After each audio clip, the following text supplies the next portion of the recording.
going to show you today in this video is 5 quick and easy steps to solve quadratics. Now, this is based on quadratics that are of a certain format. Okay, quadratics are the format usually of ax squared plus bx plus c. Okay, so as long as the a value is equal to 1, these 5 steps will work. You'll notice that in the problem, x squared minus 8x plus 15, there's no number in front of the x squared. Well, it is a 1, we just don't write it. Okay, so 5 steps. Here we go. Step 1, set up the x's. All you have to do, set up 2 sets of parentheses with an x in front of each. All right, this requires no math knowledge, just write 2 sets of parentheses with an x in front. Step 2, drop the first sign. So if we have our 2 sets of parentheses, okay, what this means is you're going to take whatever sign is in the front that you see in your problem, you're going to drop it down right there. That was it. On to step 3. Determine the second sign. So we have our problem with a minus sign in the first set of parentheses. We want to know what is the second sign in the second set of parentheses. All right, to do that, we figure out what times the first sign, so we have a negative, gives you a positive in the second one. Okay, so what makes a positive 15 out of a negative number? Well, a negative times a negative is a positive.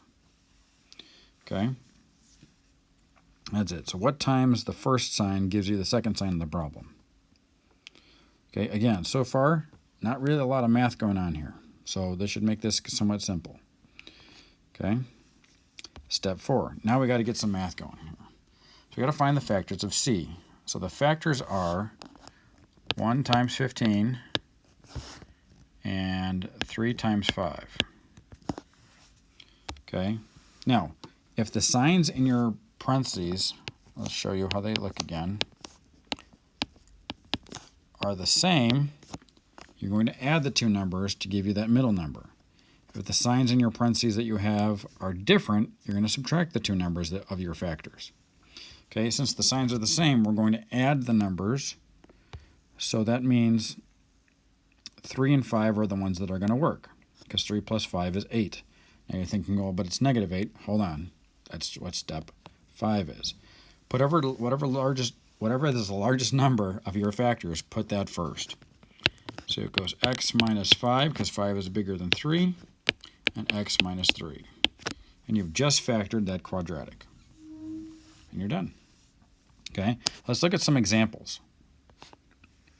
Here are 4 examples. Now that seemed like 5 steps, oh, that's so much writing, but once you actually put it in practice, it's actually quite simple. Okay, so let's do it with these 4 questions. So step 1, write the first x's. Step 2, drop the first sign. Well, the first sign is going to be positive. Step 3, what times a positive gives you a negative? Well, that would be a negative.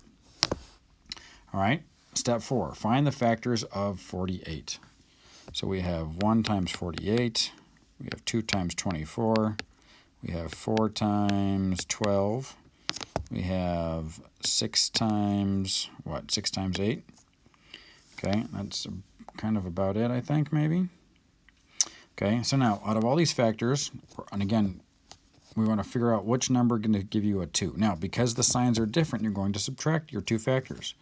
1 and 48 is not 2, 2 and 24, 4 and 12, but 8 and 6 is going to be 2 if you subtract the 2 numbers. So we're going to put the biggest number first for step 5. And you've just factored the quadratic. All right, this one on the right here, this one's a little bit different. Okay, you'll notice the first quadratic and the quadratic we did at the beginning with the notes, they all have 3 terms, but this one only has 2. So what we can do, so we can do x squared plus 0x minus 4 to make it have 3 terms. That 0 times x is going to go away in reality, but we can write it there to hold a place, and then it will work. So, step 1, write the x's. Step 2, drop the first sign. So we put plus 0, so we're going to put a plus. Okay, what times a positive gives you a negative? Well, that would be a negative. All right, step 3, find the factors of 4. Well, there's No, I'm sorry, that was step 3. Step 4 is find the factors of 4. So it's 1 times 4, 2 times 2. So what two numbers, when you either add or subtract, and since our signs are different, you will be subtracting. What two numbers will give you 0? That is 2 and 2. There you go. Let's keep going. Okay, step 1. Write x and x. Step 2, drop the first sign, which is a minus. Step 3, what times a negative gives you a positive? Well, that's a negative. Step 4, factors of 12. 2 times 6, 1 times 12, 3 times 4. Now, since both signs are both signs are the same, they're both negatives, we're going to add the two factors together to get us 8. The only ones that do that is 2 and 6. Again, you put the biggest number first, 6 and 2. All right, last one. We have draw the x's in the parentheses. All right, we drop the first sign for step 2, which is going to be a minus. What times a minus gives us a negative? A plus. All right, that was step 3. Step 4, the factors of 72. We got 1 and 72. You got 2 times 36. You've got, what else is there? There is, I'm trying to think. What else is there? Let's see, 72 divided by 3 would give you 24, so 3 and 24.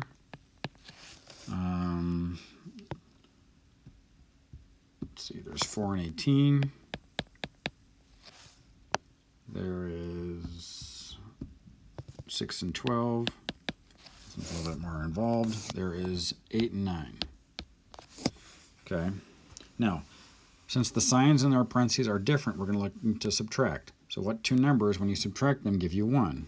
Well, all these don't work, but 8 and 9 does. Now again, you have to put, for step 5, the biggest number first. 9 goes in front, 8 goes behind, and then you factored it. Okay, so these are 5 steps to factoring. They work with any of the quadratics that are factorable that have a 1, which is not shown up, in front of the x squared term. Good luck.